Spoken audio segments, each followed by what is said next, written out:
Oh, empirical molecular formula for combustion reactions.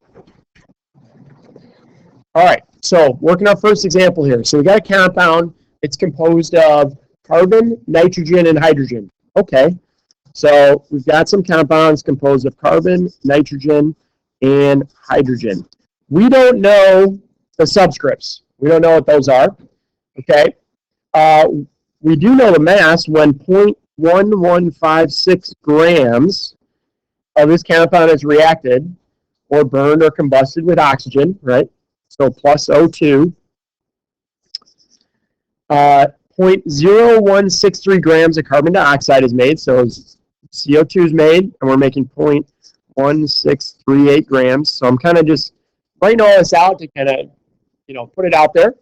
All right, and we get 0.1676 grams of water as well.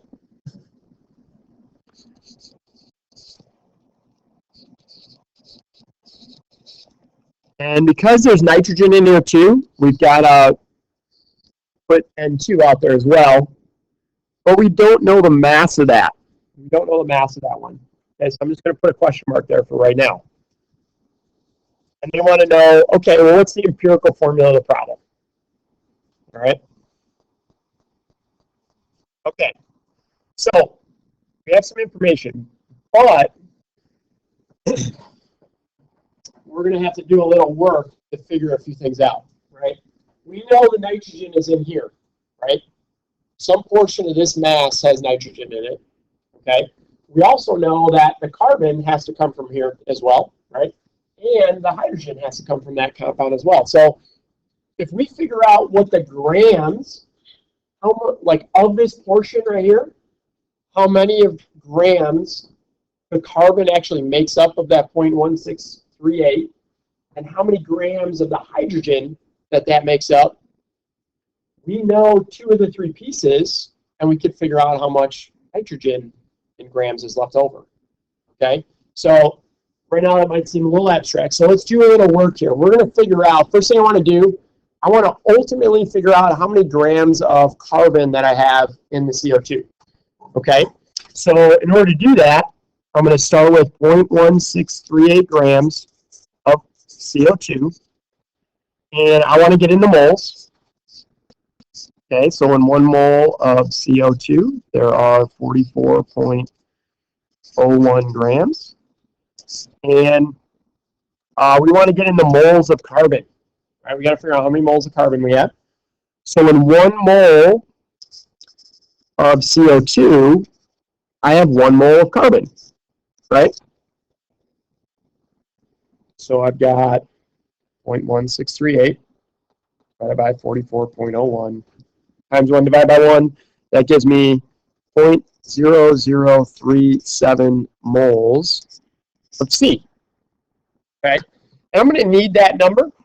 Right, I'm going to need that number because when we do remember with our empirical formula, we always got to have moles of each of our components, so then we can divide through by small and multiply to whole. All right, so I'm going to need that number. But what am I really interested in here? I need to know the grams of carbon. Okay, so I'm going to use molar mass. 12.01 grams of carbon, 1 mole of C. Right, so my calculator on there.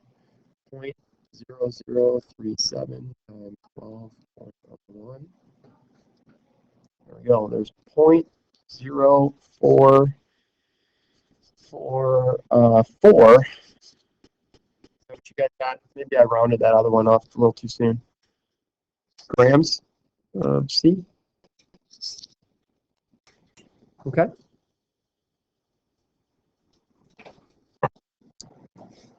Okay, so I figured out how many grams of carbon are there. Because you know what that tells us? Hey, there are 0.004 grams of carbon in our original compound. Because the only place that we're getting that carbon from is from right here. Right? It's not coming out of thin air. It's got to come from right there. So we just figured out one component there. All right? So now we got to do the same thing with water. Okay? Because we want to find out the grams of hydrogen that were in that original compound too. Okay, So we're going to do the same thing. So we got 0.1676 grams of water, right? 1 mole of H2O, or 18.02 grams. How many moles of H are in 1 mole of water? There are 2. All right, so 0.1676 divided by 18.02 times 2. So I got 0.0186 moles of H. And we got to know the mass, so 1.01 grams of H for 1 mole of H. And we want to keep it, we're not going to do diatomics here, because we're just looking at hydrogen only, okay? So times 1.01. So we got 0.0187 grams of H. Or 188, really, right? I got to round that up to 88. I'm going 3 6 there. Yes? If you found the mass of carbon, if you took that and subtracted it from the mass of CO2 and then divided the CO2 by 2, can you figure out how much oxygen was in the other hydrogen? Or does that not matter? It doesn't matter right now because we don't have oxygen in our, like if we wanted to know how much oxygen reacted, sure, we could do that, but we don't care. So I'm not even going to waste my time with it. Okay, but it wouldn't help you figure out how much oxygen is in H2O and then subtract it to find how much H is in it? You might be able to, I'd have to actually like do that process to give you the total correct answer on that. I think you could, it sounds like we'd have the masses of everything and we'd be able to use the law of conservation of mass, but I'm not entirely sure that that would work. Okay. All right. So at this point, the nice part is here we have, right, we started with 0.1156 grams of C, some amount of C, some amount of H, some amount of, well, some amount of N, some amount of H, right? Right, our original compound there. Okay, and we can subtract the grams of carbon, 0.0444 grams of carbon. And we can also subtract out the 0.0188 grams of hydrogen. And then what are we left with? What does that give us? Yep. Grams of nitrogen. Boom. Okay. So 0.1156 minus 0.0444 minus 0.0188. So I got 0.0524 grams of nitrogen. Good. Okay, so now we're at a point here with our molecular formula stuff, or our empirical formula stuff, where we're like, all right, we've basically we've done the percent to mass part. We've got everything in mass, and now I'm going to convert this into moles, because then we'll have, so in 1 mole of nitrogen, there are 14.01 grams, 0.0524, divided by 14.01. So we got 0.0037, there we go, moles of nitrogen, right? So now we're in the moles, right? We got everybody in the moles. We got all of our components in the moles. Now we're back on the jingle, right? Mole divided by small, multiply to whole, okay? So now what we need to do, so I'm going to move these guys down here because we got these. We're going to use these, right? We've got these guys all right here. So I'm going to use them all. Right, so we got 0.037 moles of carbon, right? Divided by 0.37. We've got 0.0186 moles of H divided by 0.37. And obviously the nitrogen divided by this is 0.0037, right? Sorry. Don't make that mistake. That would be trouble. 0.037. Right? We got 1, excuse me, 1, 1, and 0.018. 6 divided by 0.0037. And basically 5, right?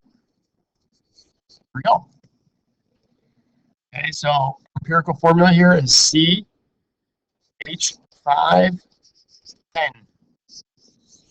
We don't need to do any multiplying till whole because we got all whole numbers. There's a little more involved with that. Okay, a little more involved there. And it takes a little, but ultimately you just want to try and get to the point where you know the moles. You got to get to the point where you know the moles of each of your components in the compound that you burned, right? Because then you're back on the jingle. Moles, right? Get in the moles of each component, divide by small, multiply to a whole, you're good. Okay? So it just takes a little bit more work up front to get to that point. All right? Any questions about that? Takes a little practice. Okay? Now the next part is just, okay, if the molar mass of the above compound is 62.12, what's the molecular formula? So it works the same way here, right? 62.12. We got to divide that by the mass of the empirical formula, right? Which is 12.01 plus 5.05 plus 14.01, which is 31.07. Oh, that's equal to 2. So we just 2 times our empirical formula, C5 or CH5 and 2. So then, boom, we get the molecular formula. Great. Good? All right. So guess what?